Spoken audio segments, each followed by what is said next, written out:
मुंबईची पावलं मुंबईच्या दिवशी पडली. पण ज्या निराशा पर्वतावर माझं येणं झालं, असं असताना आमच्या मार्गात उभी असणारी व्यक्ती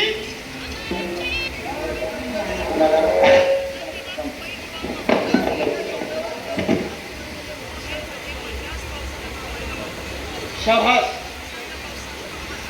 माझा जन्म राज घेण्यात आला. जी व्यक्ती फक्त एकदा आपलं दर्शन घेता म्हणजे ती व्यक्ती तुम्ही आहात. मग मी जो इथं आलोय याला कारण मला माझ्या देवाचं दर्शन घ्यायचंय आणि म्हणूनच या मार्गाने येण्याचं कार्य राजा इंद्रधनुमाने केलेलं आहे. काय ते यालाही कारण आहे. देव हा सर्वांचा आहे.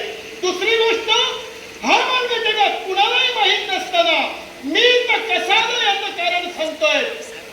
जो विद्यापती तो तुमचा दामाद आहे ना, त्याच्यामुळे मी इथं आलो. आणि तोही कसाच आहे का म्हणजे हो,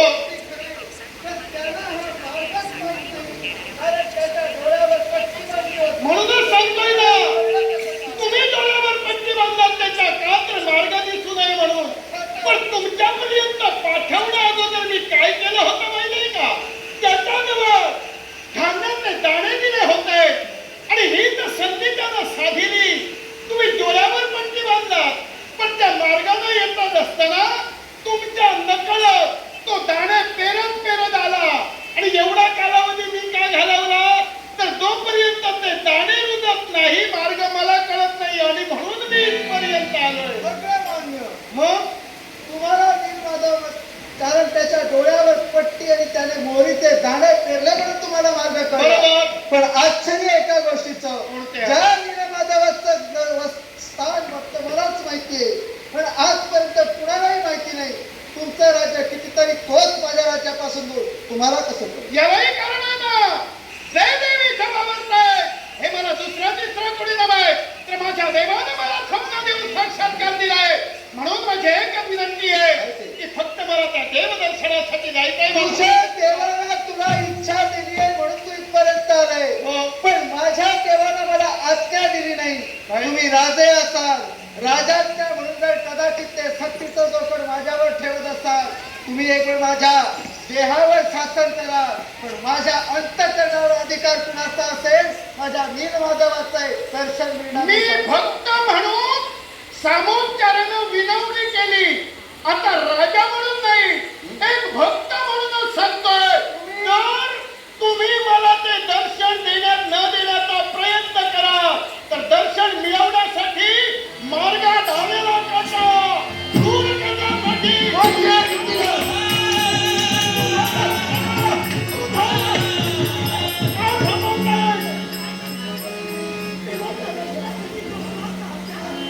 हे राजेश्वरा, महाराणी सावरत रागाच्या क्रांतीचा सेवक करत असताना तू सावरलास. हा खरा धर्म धोका असला. बस आपल्याला हवायचे देवदर्शन आणि ते देवदर्शन मिळवायचं. ते देवदर्शन घेण्यासाठी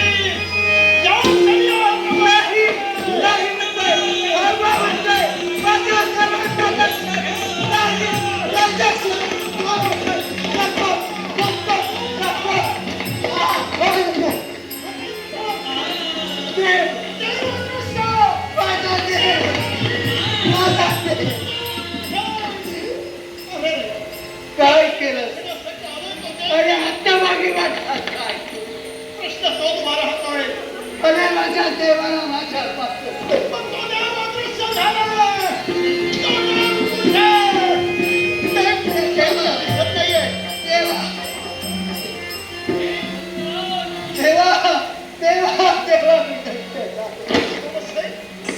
कुणाला नमस्कार केला? अरे माझा देव आहे. देव? अरे युगा लोटली. देव? दिवसावर दिवस केले हजारो वर्ष. महाराणी आज माझा देव आलाय. पण आम्हाला देव दिसत नाहीये. हळू बोलतोय माझ्याशी. हे विश्व असे दोन युग माझी भक्ती करण्यासाठी प्रवृत्त झाला आणि त्याची फलश्रुती म्हणून आज मूर्त रूपानं तुझ्या नेत्रासमोर मी उभा आहे. तुला सूचित केल्याप्रमाणे आणि ठेवलेल्या अटीप्रमाणे या स्थळी कुणाला आणायचं नाही. हे दिव्य तेज त्यांच्या दृष्टीत सहन होणार नाही, हे तुला कथन केलं होतं. पण आज भक्तराज इंद्रभानू पहिला देवा राजप्रताप फक्त माझा आवाज ऐकू शकतो. तेव्हा तू बोललेले शब्द मी ऐकतोय पण तुम्हाला दिसत नाहीये. सांग देवा, खरंच कारण मी अपराधी आहे. खरंच का माझी भक्ती कुठेतरी कमी पडली आहे? म्हणजे तेव्हा तुझं दर्शन मला कधीच होणार नाहीये काय? हे भक्तराज इंद्रभानू, आज खऱ्या अर्थानं मी पावन झालोय. आणि कशामुळे माहितीये का? माझ्या भक्ताला विष्णुवशीला मी दर्शन दिलंय. हे तेज त्याच्या भक्तीमुळे त्याला सहन झालं. पण हे तेज तुझ्यासारख्या राजकर्त्याला नेत्रांना सहन होणार नाही. त्याच्यासाठी दिव्य परीक्षा तुझ्या जीवनात तुला करावी लागते. मग सांग देवा, तुझ्या दर्शनासाठी वाटायचं मी करू शकतोय. असं नेमकं काय करावं की जेणेकरून माझा देव मला दिसणार आहे? हे राजन, त्याच्यासाठी माझ्यावर श्रद्धा ठेवून संयमानं जगायला हवाय. पण हे जीवन जगत असताना समुद्र मार्गाने एक वस्तू तुझ्या दिशेने येईल. त्याचा उलगडा जरी तुला झाला नसेल तरी सुद्धा माझं दैवी चैतन्य त्यात सामावलेलं असेल. आणि ते राज्यात तुझ्या घेऊन जा. काल परत्रेही दिव्य रूपात तुझ्या नेत्रांसमोर हा देव उभा ठाकणार आहे. बस देवा, तर एखाद्या प्राणाच्या प्रवाहात देणारी पहिली जी वस्तू मला दिसेल, ती जर मी नेली आणि त्यामुळे जर मला दर्शन घडत असेल, तर नाही, ते दर्शन मिळवण्यासाठी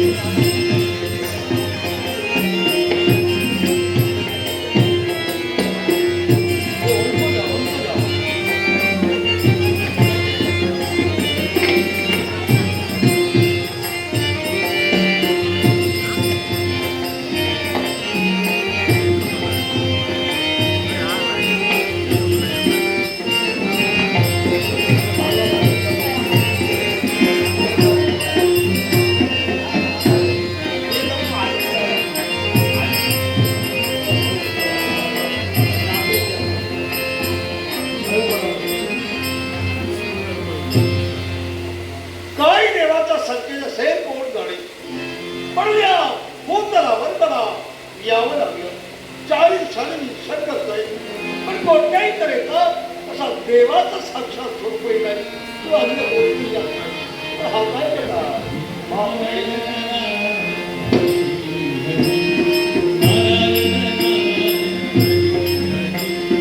काय चित्र पाहतोय? या ऋतूच्या पहारातून एक सारखी कुठली वस्तू आमच्याकडे टेकावं लागते.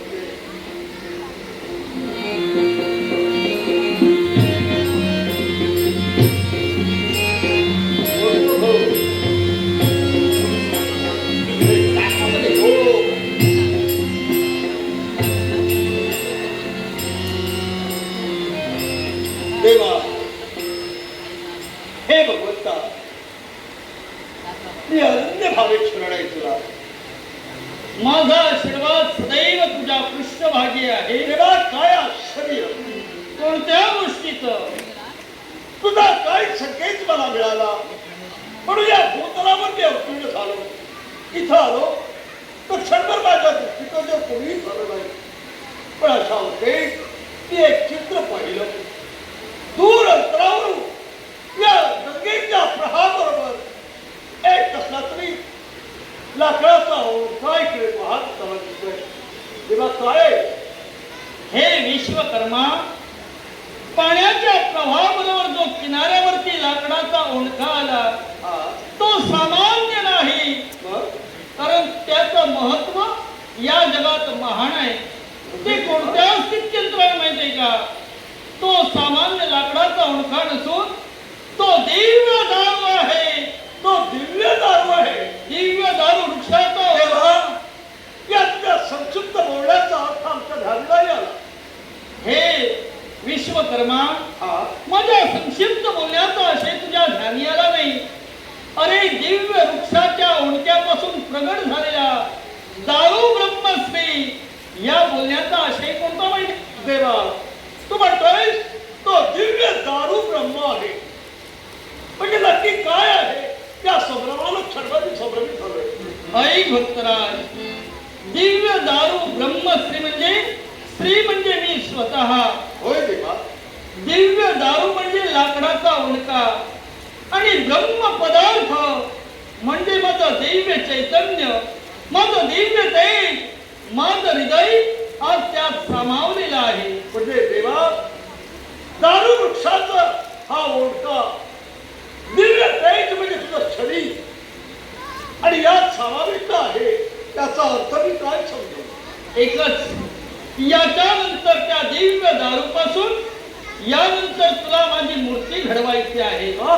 होय, आणि त्या मूर्तीत माझं चैतन्य वास करणार आहे.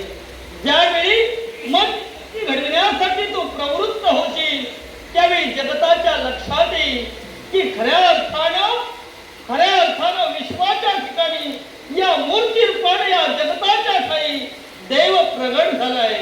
देवा, असं जर असेल तर ही तुझी मूर्ती घडवताना हा विश्वकर्मा हे जगाला कोणालाही कळले म्हणून ती कोणत्या ना कोणत्या स्वरूपाला त्याची तुझी अशी भव्य दिव्य मूर्ती बनवी आणि तू त्यात प्रवेश करावा ही माझी विनंती. मग देवा, ज्यावेळी माझी तुला गरज भासेल त्या क्षणी तुला देईल. तुझ्या प्रत्येक प्रश्नांचं उत्तर हा विश्वरूप परमेश्वर तुला देण्यासाठी प्रवृत्त होईल. हरी हरी हरी हरी हरी हरी.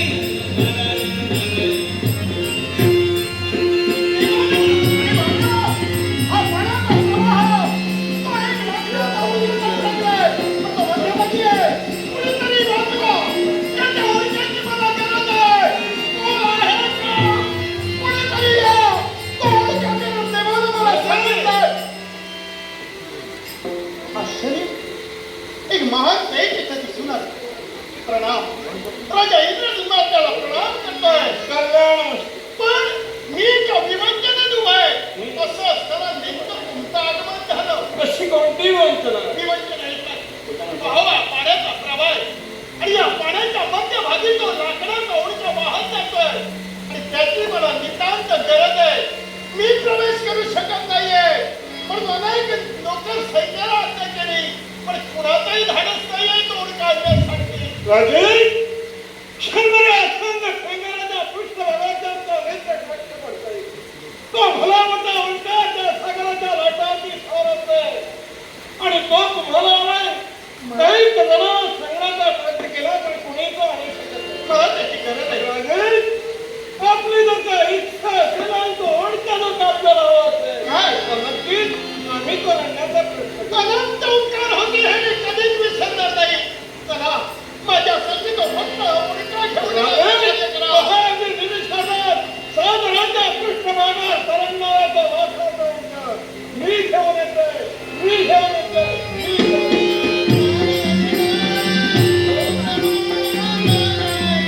हरि ओम नमो नारायण. हरि ओम नमो. हरि ओम नमो नारायण. ओम नमो नारायण. हरि ओम नमो नारायण. हरि ओम नमो.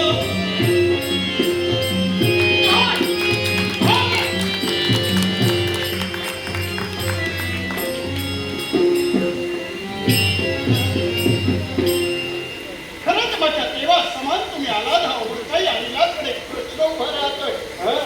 दैव साक्षात्कार झाला म्हणजे याच्यात नक्की दैविक आहे आणि हे जर दैविक द्यावं तर नक्कीच या लाकडाच्या उडक्याला आकार दिला विना हे मिळणार नाही. माझ्या साम्राज्यात असणारे अनेक कारागीर आहेत. मी विनंती करेन आणि तुम्ही आणल्याबद्दल नक्कीच त्याचं मोल तुम्हाला नक्कीच राजा देऊ. नाही रे. काय? आपल्या मनातील विचारांना सांगण्यासाठी तुम्ही तत्पर झालात. हा? पण हा लाकडाचा उडका सामान्य नाही. हे दिव्य लाकूड कुणी कारागीर याच्यापासून मुद्दा बनवू शकत नाही. हे तुम्ही म्हणता तर तुम्हाला अनुभव काय आहे याचा? अर्थात आज या रस्त्याने पाण्यावरती